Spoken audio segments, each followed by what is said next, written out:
Hey class, since I'm going to be out of town for Friday, I wanted to make a quick video to demonstrate some of the techniques that you'll be using in fabricating your uh, prototype cubes on Friday. So we have 3 different techniques we're going to use, and each one is a little bit different and has its advantages and disadvantages. The first one is going to be using sheets of cardboard cut out and then taped together or laminated together to form the 3D shape that we want to build. For this one, you're going to use the same shape each time, but on this technique, if you wanted to build more complex shapes, you can always cut out different cross sections and then glue them together or adhere them together in some other way to make really any kind of shape you want to make. So this one is a little thin. It's about a 1/4 of an inch thick. So we need at least 2 sheets of this, probably 3 if we want to get a 1/2 inch. And you can always just do more until you have the thickness you want, depending on the thickness of cardboard you're starting with. So this is actually a 3-ply, right, cardboard, so it's a little bit thicker than some of the other pieces you might have. The other advantage of this method is that most all of us have cardboard boxes laying around, and so basically you can have free materials. Start off with, you want to make an outline of the shape that you want to cut out. So I'm going to use a marker to draw a 2x2 square on my paper. I want to make sure I'm starting with one of the edges lining up with the edge of my cardboard, so when I do my cuts, I only have to do 3 cuts instead of 4 cuts.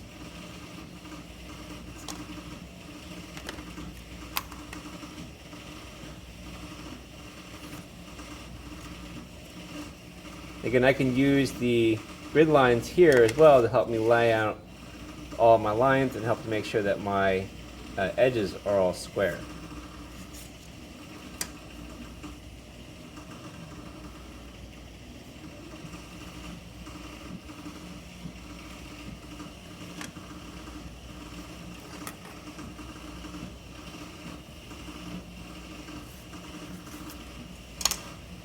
Once I've got that lined out, I'll go ahead and cut it out.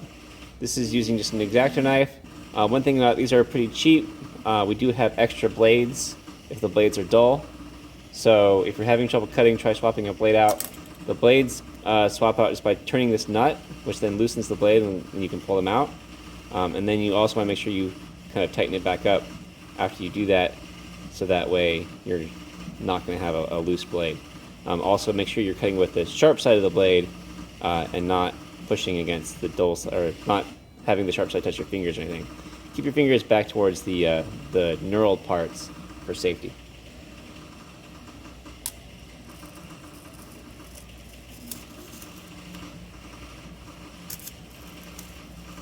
Now notice I start my cut past the cardboard where I want, and then I go through so I get a nice clean edge. Also, note that I'm using my cutting board here and I'm not cutting into the desk. So we have a couple of these boards of different sizes and configurations. Make sure you're using one of them when you're cutting stuff.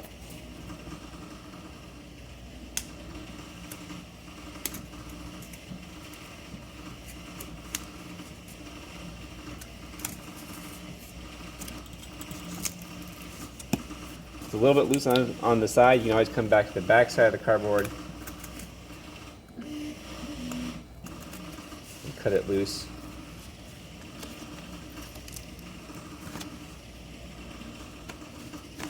Or just try to make another pass.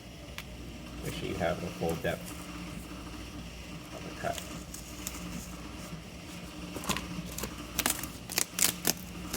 There you go. Not quite.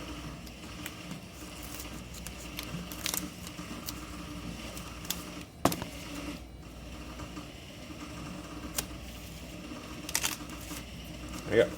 There's one piece, and we'll snap our fingers and do a couple more. So now we've got 2 pieces, and we can see if we stack those 2 up, I've actually got to my 1/2 inch already. So now I can take these 2 pieces and I can tape them together. So now I've got a finished side of a cube if you wanted to make a perfectly square side, which you could do for at least one of your sides, really for just one of your sides if you wanted to do that. So that's the first technique. Our second technique is a little bit messier, so I recommend taking some parchment paper and putting that down And then we have some air dry clay. You can buy this clay from any craft store, Walmart, Target, wherever it is. You want to start with a reasonable sized ball. I wouldn't suggest trying to make a whole bunch of pieces at once, but just get enough to make one piece at a time. Put that ball down on your craft paper, pound it out. You don't want it to be too much bigger than your area, but enough that you can cut it down to size. And you want to try and get it reasonably close to a 1/2 inch thick. So if you need a little bit more, just take some more out, spread it out. And then on this one, you don't really need to pre-lay out the sizes because it's so easy to change and make it bigger or smaller. I would still recommend using an X-Acto knife to make your cuts though. So I'm going to go ahead and cut off one edge of this. That makes one nice clean side. I can do a quick check, make sure my thickness is about what I want it. And you can see that looks pretty good. I'll make another cut to make a clean side. And again, I'm going to line this up using my guide board here. And then just try and cut that. And straight across. That looks pretty good. And I can use my fingers to clean up the sides and make it nice and flat if I have any rough edges. And then I want to measure out my sides to get my nice 2x2. Again, just making a blank shape as a demonstration here. So there's my 2-inch edge there. Just going to measure that off, go down a little bit, and cut that off again. Get that edge where I want it to be. And then again in the opposite direction, just going to cut that off there. Come down and measure again. So I've got those 2 marks. Just drag it through, pull it off, and I've got my nice side. Now if you've got some squished edges there, you can always just take a little bit of extra material, fold it back up to get it back out to a nice 1/2 inch thick piece around all the different sides. And if it's a little bit big, you can always squish it down, make it a little smaller. If it's a little bit too thin, you can just pull it out a little bit, make it a little bit bigger, and you can always just manually add and take out until you have the shape and the size that you want. So the advantage of that is nice, quick, easy, super fast to make changes, but a little messier. And again, if you don't have this lying around, you'd have to go to the store to get that. So that's number 2. Our third technique is going to use this guy, which is a hot wire foam cutter. So before I even plug this in, I'm going to go ahead and get my snorkel set up. And you can see that this snorkel has a valve on it that I can turn a little higher, that I can turn to open the flow. And you may not be able to hear that over the 3D printer, which is that background noise over there. But if I put the camera nice and close, you can hear that flowing. And if you want, you can always go and kind of feel the flow going through there so you know that that's going. This will smell quite bad if you don't use the hood. Also, hot, careful, don't burn yourself. I'm going to plug that in. It does take a few seconds for that to heat up, so I'm going to leave that right there. And while it's heating up, I'm going to take my foam block and I'm going to pre-plan the cuts that I want to make.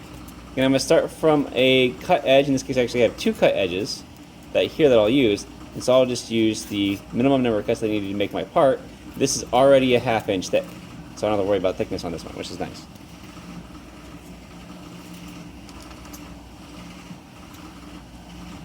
So again, I'm going to use the layout lines on my grid sheet here.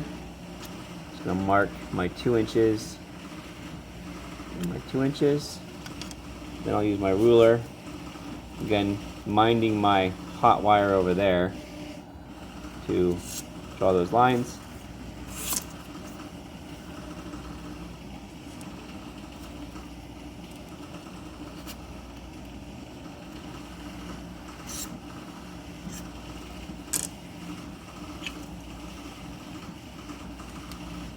And then I'm going to check and see if my wire is hot. Yep.